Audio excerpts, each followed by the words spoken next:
Phallic structures are definitely a symbol of toxic masculinity in architecture. This article also talks about the history of colonialism in the skyscraper. Okay, so I know you're probably a woke atheist with religious trauma. Nah, he was a damn skyscraper.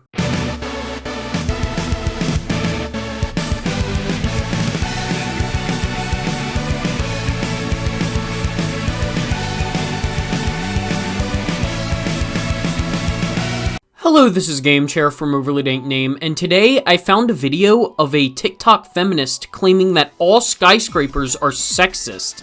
But anyways, let's get this shit. Yep, someone's gonna tear me apart for this. You found that somebody! Phallic structures are definitely a symbol of toxic masculinity in architecture. I love her, just smug confidence here, oh hell yeah, I'm more woke than you. You conservative bigot peasants, you don't realize that skyscrapers are sexist? What I care about more is what some people call the more phallic nature of skyscrapers in general. Especially the obsession with tallness and who has the biggest building. Okay, I can't believe you're this stupid, but let me explain why people care about the tallness of a skyscraper.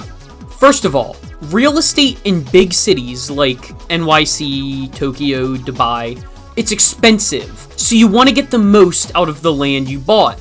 That's why you build a really tall building, so the most people can live there, or work there, or whatever you're doing in it as possible. A 100-floor building is 50 times the amount of area as a 2-floor building without requiring buying any extra land. That's why building a tall skyscraper in a big city is very common and popular. Also, building a very tall building is just a feat of engineering. It's very impressive to be able to design a building that has 100 floors or 200 floors without falling down. That's why people get excited whenever there's a new tallest building, because engineering has progressed to allow that to happen.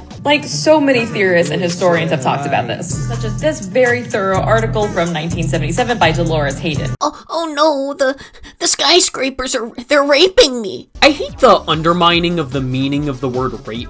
Let's read the actual definition. Unlawful sexual intercourse or any other sexual penetration of the vagina, anus, or mouth of another person, with or without force, by a sex organ, other body part, or foreign object without the consent of the victim. So basically, rape is sex, and keyword sex, without consent. How does a skyscraper somewhat looking like a dick match that definition? Because of shit like this, I don't even believe people when they say that they were raped anymore. I saw this one dumbass feminist article saying that killing women in online video games is rape. I might make a video on that sometime, by the way. But yeah, dumbasses like you are making people not believe victims. But my favorite is Marxist theorist Henri Lefebvre. In this book, The Production of Space, he talks about this phallocentric element as the need to impress. Literally, yes. Architects want their buildings to impress people. A good building impresses people. How does this not make sense to you? Also speaks about this as an expression of violent power, especially within church architecture, making people stare up at awe, establishing authority. Okay, so I know you're probably a woke atheist with religious trauma, but think about it for a couple seconds. Let's say you believe in this holy being that created you, freed you from sin, and is going to give you eternal life in heaven. Would you not want the building that you use to worship that god to be a cool-ass building? And this isn't just a Christian thing. In almost every culture, the most impressive buildings are the religious ones.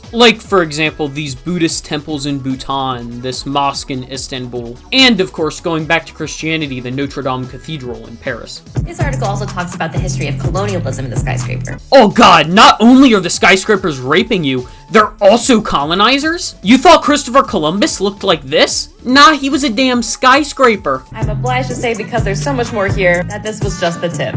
Okay, so now that this cringe-ass video's over, what can we take from it? Even if we're using a video as an example of how not to think, there's still some merit we can take from it. And I think the message of this video should be, don't make up problems that don't exist. Up until 2018, women could not drive in Saudi Arabia. And the Taliban took over Afghanistan recently, which last time they were in control, women couldn't go to school or go to the doctor without a man's permission. But, you know what? That really doesn't matter to the woke feminist. The only thing that matters to a woke feminist is that the skyscrapers that kinda look like dicks are raping her. And that's the problem that I have with a lot of people on the left. Instead of spreading awareness on actual issues, they just make shit up as like some sort of wokeness competition. Like to see who's more oppressed. And before you say it in the comments, yes, the right does make up issues a lot. But anyways, that's the end of this video. If you enjoyed it, make sure to like and subscribe, turn on the notifications so you get notified whenever I upload, and this is Game Chair signing out.